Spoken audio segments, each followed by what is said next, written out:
Video ini dibuat khusus untuk didengarkan, walaupun kamu tidak melihat videonya. Kamu tidak akan kehilangan isi atau makna videonya. Video dilengkapi suara ASMR alam, seperti suara api unggun, angin, dan suara burung. Jadi, aku bikin video ini agar bisa didengarkan saat kamu kerja, tidur, atau aktivitas lain. Di sebuah lingkungan yang tenang di Frederick, Colorado, berdirilah sebuah rumah 2 lantai yang terlihat sempurna. Di dalam rumah itu, tinggal seorang ibu yang aktif di media sosial, penuh energi, selalu tersenyum di depan kamera. Shannon Watts sering membagikan momen keluarganya, mulai dari sarapan sederhana sampai kejutan kecil untuk suaminya. Semua terlihat hangat, terlihat bahagia. Suaminya, Chris Watts, pria pendiam yang jarang banyak bicara. Di video-video itu, ia terlihat patuh, tersenyum canggung, seolah mengikuti alur yang sudah ditentukan. Banyak yang menganggapnya suami ideal.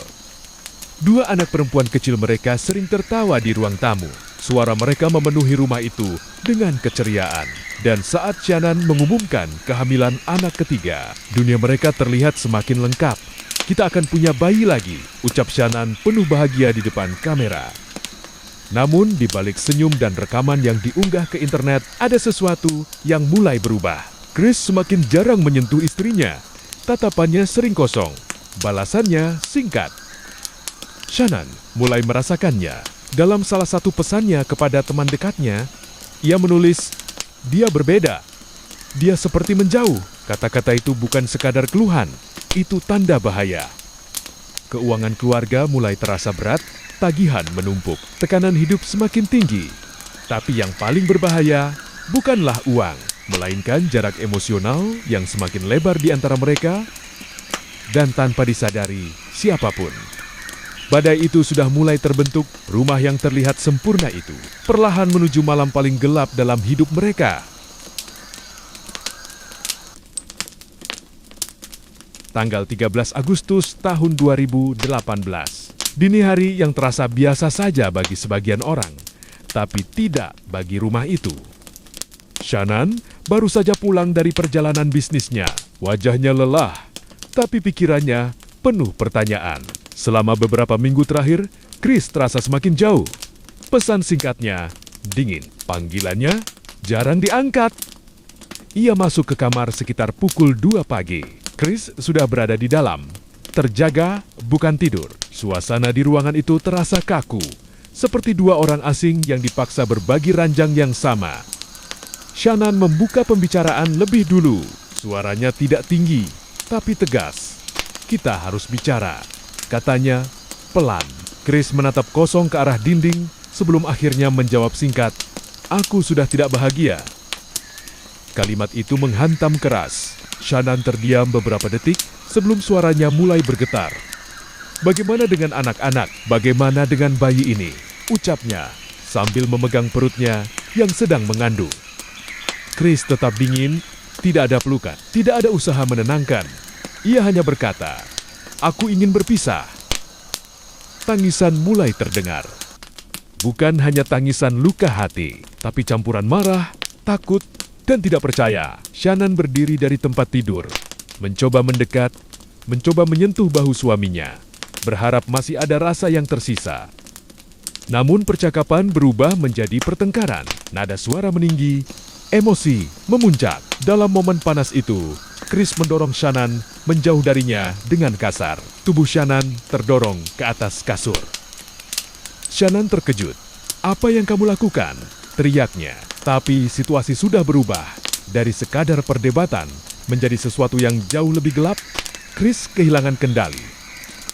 Di kamar sebelah, terdengar langkah kecil. Salah satu anak mereka berdiri di ambang pintu dengan mata mengantuk. "Mami," panggilnya pelan. Dan di saat itulah, malam itu melewati batas yang tidak bisa lagi diperbaiki. Rumah yang tadi hanya dipenuhi pertengkaran, kini menjadi saksi awal sebuah tragedi besar. Anak kecil itu berdiri di ambang pintu, matanya setengah terbuka. Bingung melihat orang tuanya dalam ketegangan, Shannon mencoba bangkit dari kasur. Napasnya tidak teratur. Ia menatap Chris dengan campuran marah dan takut. "Tolong, jangan lakukan ini," ucapnya lirih. Namun sesuatu dalam diri Chris sudah berubah. Wajahnya kosong, seolah semua emosi yang dulu ada telah mati. Ia mendekat lagi, bukan untuk memeluk, tapi untuk membungkam pertengkaran itu selamanya. Shannon berusaha melawan.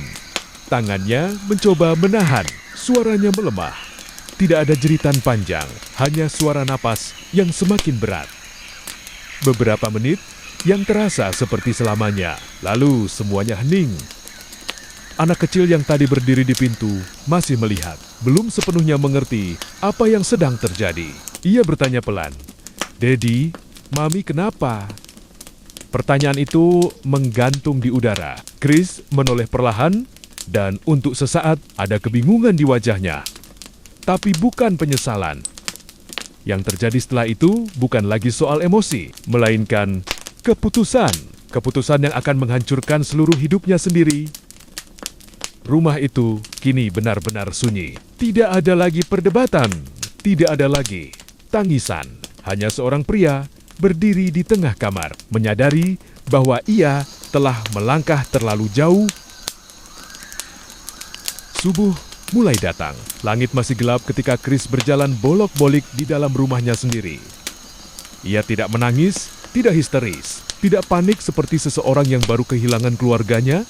Yang ada hanya gerakan cepat, terukur, seolah semuanya sudah direncanakan. Ia menarik sesuatu ke arah garasi. Pintu dibuka perlahan. Mobil pickup diparkir mundur mendekati pintu. Gerakannya terekam jelas oleh kamera tetangga di seberang rumah.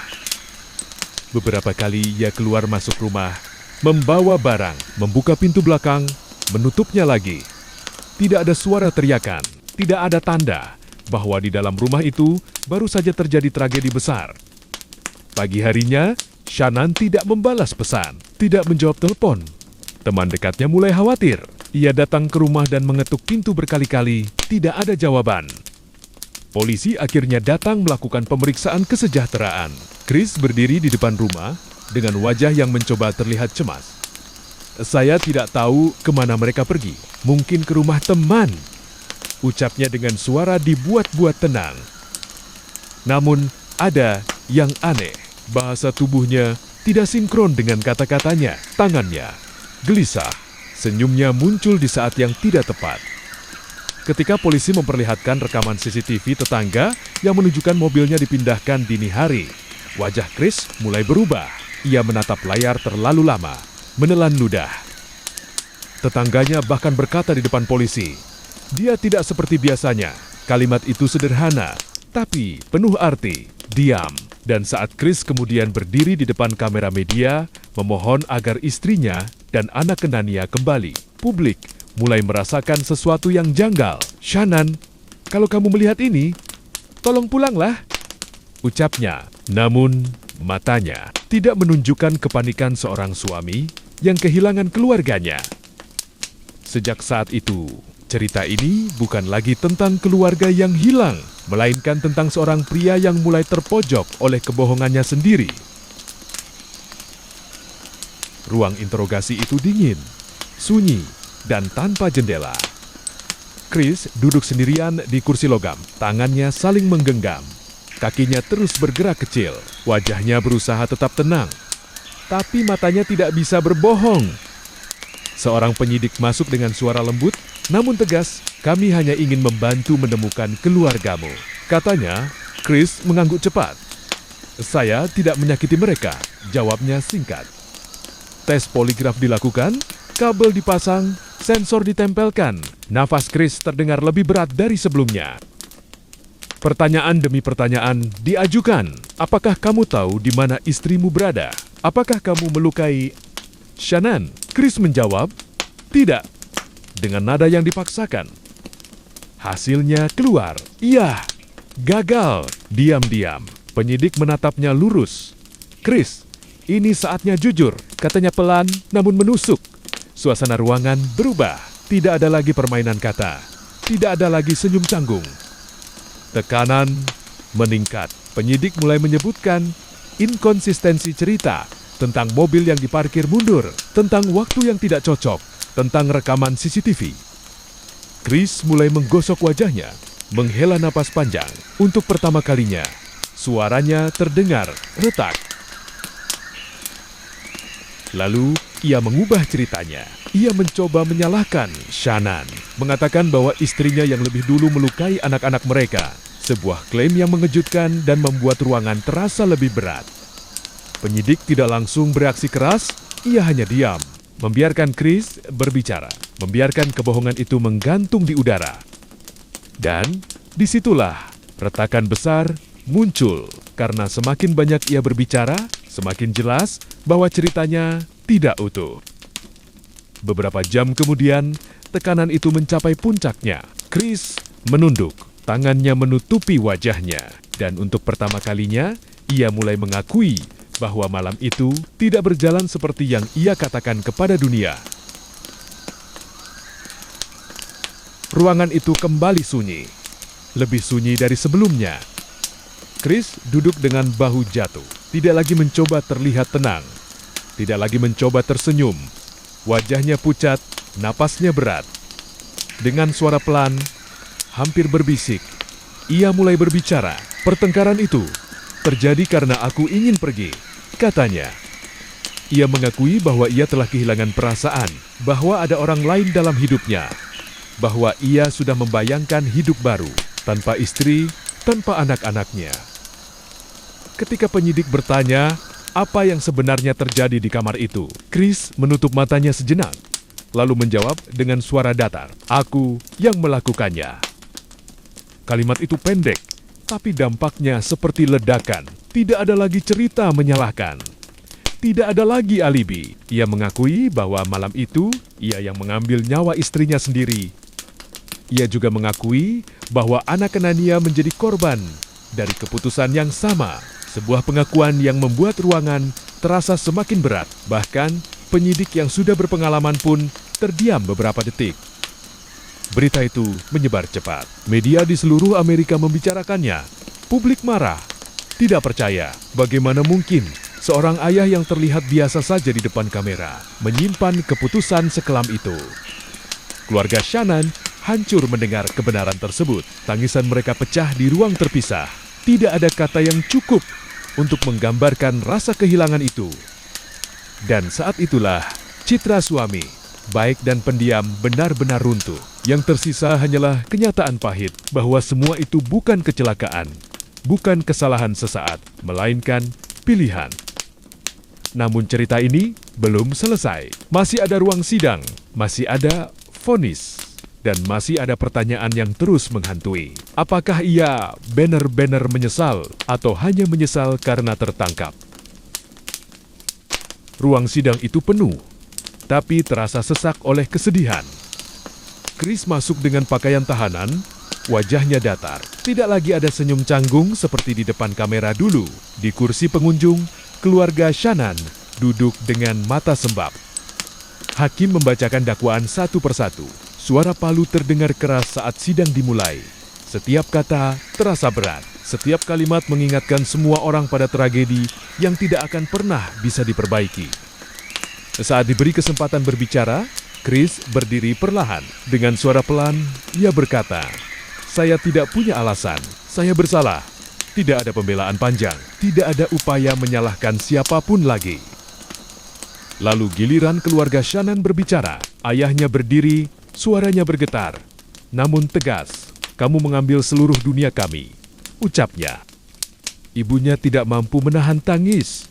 "Kami mempercayaimu, kami menganggapmu anak sendiri," katanya dengan suara yang pecah. Hakim akhirnya menjatuhkan putusan. Beberapa hukuman penjara seumur hidup tanpa kemungkinan bebas bersyarat.